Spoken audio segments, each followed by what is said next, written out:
Hello, welcome to another week of the COVID-19 crisis. And of course, it still is a crisis. And this has been underlined by the way in which we have tightened things up nationally and especially in the Northwest in the last 7 days. This tells us that we're still very fallible, very vulnerable to COVID-19, and as individuals engaging in practices which are not assisting its demise. But then of course COVID-19 won't die. We need a vaccine, and that's going to take, well, we're told, more time. We're then going to get in a place of frustration and confusion, a betwixt and between place. And of course the government may come and do what they've just done and said something very suddenly and move those goalposts just when we thought we knew what the pitch looked like. Now, throughout the lockdown, I hope that you've been getting this message that by putting our trust in Jesus from day to day, that's going to be the best way forward. He's our help and our strength, and he's going to provide for our needs, and he will keep on lifting us up and supporting us through the journey that we've all found ourselves obliged to take this year.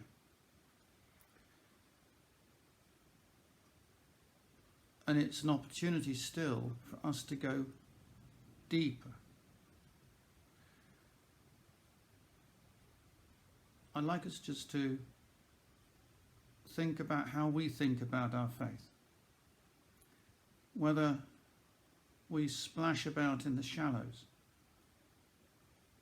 whether we really learn to swim, whether we've genuinely placed ourselves in the hands of the living God.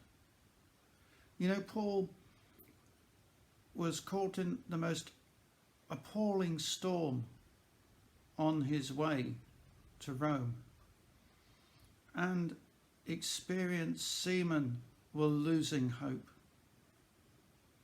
They were fighting the storm constantly, throwing cargo overboard, desperately trying to keep themselves afloat. And Paul just said, I've had a word with Jesus. We're going to survive. Have something to eat. And he broke bread and ate in their presence. It seemed like a very strange thing to do. It was very countercultural at that moment, amidst the waves and the wind and possibly the rain.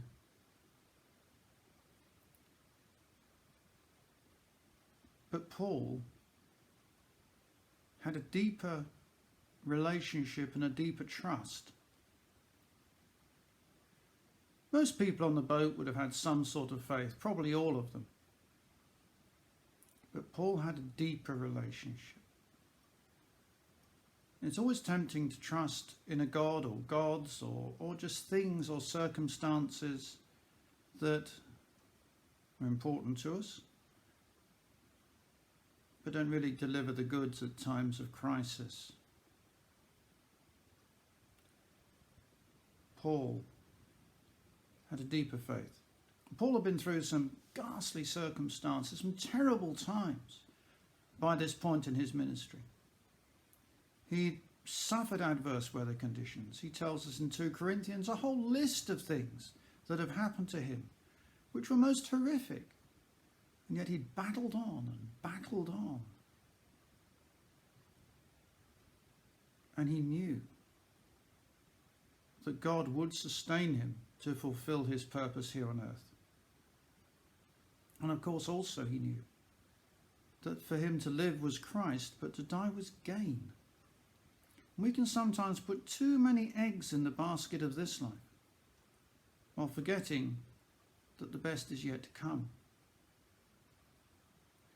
And all of us watching this are called to Christ's mission here on earth. All of us are called to Christ's mission here on earth. We might be 80, we might be 18, we might be 18 months, but we're all called. And Jesus wants Redditch to engage with him.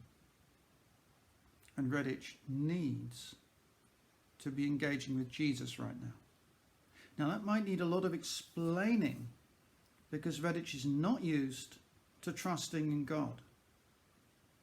And people come to God very much on their own terms rather than submit to him. But it's in submitting to God where things start to go right.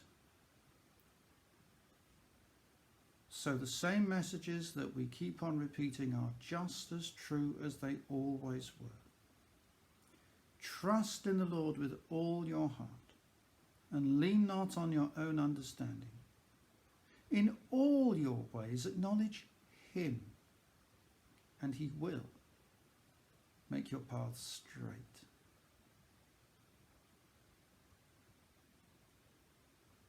The Lord bless you this week.